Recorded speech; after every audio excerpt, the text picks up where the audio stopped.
রাত পোহালেই পয়লা বৈশাখ, আর পয়লা বৈশাখের দিন দুপুরবেলায় একটু ভালো কিছু না রান্না করলে চলে?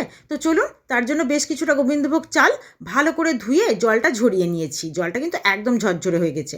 এবার এর কিছুটা ঘি নিয়েছি, তার মধ্যে দিয়ে দিলাম অনেকটা হলুদ। এবার হলুদ দিয়ে খুব ভালো করে ঘিটা মিশিয়ে নিয়ে সেই হলুদ মেশানো ঘিটাকে গোবিন্দভোগ চালের মধ্যে দিয়ে আর দিয়ে দেবো কিছুটা আদা বাটা।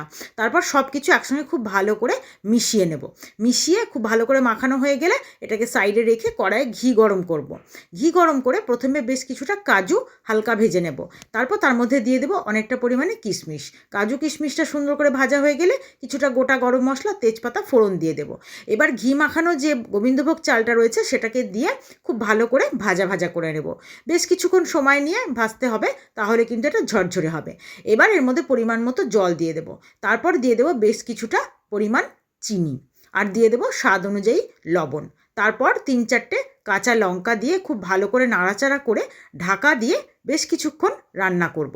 ঢাকা খুলেই প্রথমেই কিন্তু দেখুন জলটা সুন্দর টেনে নিয়েছে, আর খুন্তি দিয়ে নাড়লেই বুঝতে পারা যাচ্ছে একদম ঝরঝরে। তারপরেই প্লেটে সার্ভ করে দিন সুন্দর দুর্দান্ত স্বাদের বাসন্তী পোলাও। খাওয়াটা কিন্তু জমে যাবে।